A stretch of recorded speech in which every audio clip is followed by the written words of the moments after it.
কোনো প্রকার বাটা মশলা ছাড়াই মা গরুর তিলি রান্না করেছিল, আর এটা খেতে এত দারুণ হয়েছে তাই ভিডিওটা শেয়ার করলাম।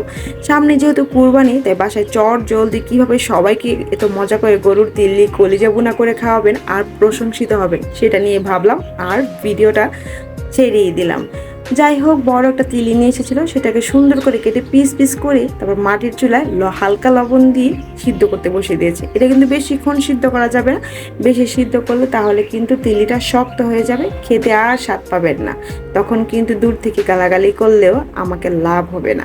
যাই হোক, নিচ থেকে আগুন জ্বলছে আর মা বড় একটা কড়া চুলায় বসায় দিছে, তারপর বেশি করে তেল দিয়ে দিয়েছি, কারণ তেলটা বেশি দিলে আসলে কি হয়, স্বাদটা বেশি হবে। সেজন্য যেহেতু শুধুমাত্র পেঁয়াজ দিয়ে তিলিটা ভুনা হবে, তাই একটু বেশি করে পেঁয়াজটা দেওয়া হয়েছে। তারপর এক এক করে মা তেজপাতা, এলাচ, দারুচিনি সব কিছু দিয়ে দিয়েছে। আর এই তেজপাতাগুলো কিন্তু আমাদের গাছের একদম ফ্রেশ সবুজ তেজপাতা। তারপর বেশি করে আদা রসুন পেস্ট বাটা দিয়ে দিল, যাতে গ্রেভিটা ভালো আসে। তারপর একটু ভালো করে নাড়া দিয়ে দিবে। তারপর বেশি করে কাঁচা মরিচ দিয়ে দিল, কারণ তিল্লিটা একটু ঝাল ঝাল করে খেতে একটু ভালো লাগবে। তারপর দিয়ে দিয়েছিল টমেটো কুচি, যাতে কালারটা একদম প্রপারলি আসে। তারপর এক এক করে মা সব মশলা দিয়ে দিচ্ছে। প্রথমে দিয়ে দিয়েছিল হলুদের গুঁড়ো। বাসায় আসলে আমি সবসময় মায়ের হাতের রান্নাগুলো বেশি খাই, দূরে গেলে যাতে আর মিস করতে না হয় সেজন্য। তারপর হচ্ছে মা মশলা দিয়ে দিল হচ্ছে মরিচের গুঁড়া, তারপর একটু পানি দিয়ে দিল।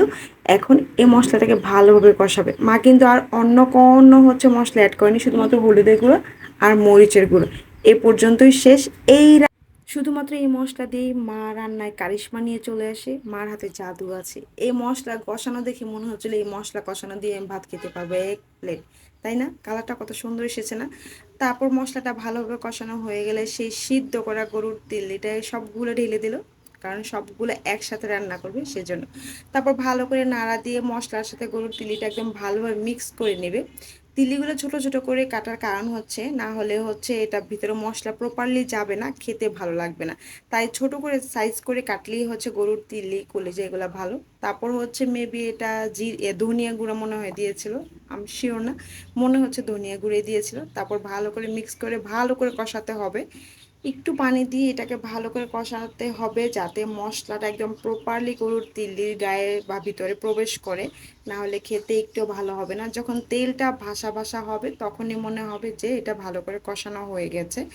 ভালো করে কষানো হয়ে গেলে মা এখন রান্নাটা কমপ্লিট করার জন্য পানি দিয়ে দিবে, যতটুকু পরিমাণ, যেহেতু এটা আগে সিদ্ধ করা হয়েছে মনে হয় না বেশি পানি লাগবে। পানি যেটুকু লাগার সেটুকু, পানি যেটুকু প্রয়োজন ছিল সেটুকু দেওয়ার পর মা শেষ পর্যায়ে একটু লবণ টেস্ট করে একটু লবণ দিয়ে দিয়েছিল।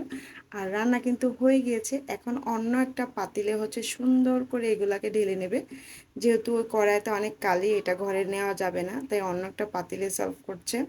আর দেখতেই যে মজা লাগছিল, আর খেতে সত্যি কথা অসাধারণ হয়েছে। মায়ের হাতে রান্না কখনো ভুল হয় না, সেটা হোক বাটা মশলা ছাড়া, সেটা হোক আদা রসুন পেস্ট ছাড়া। মনে হয় তাদের হাতে জাদু আছে।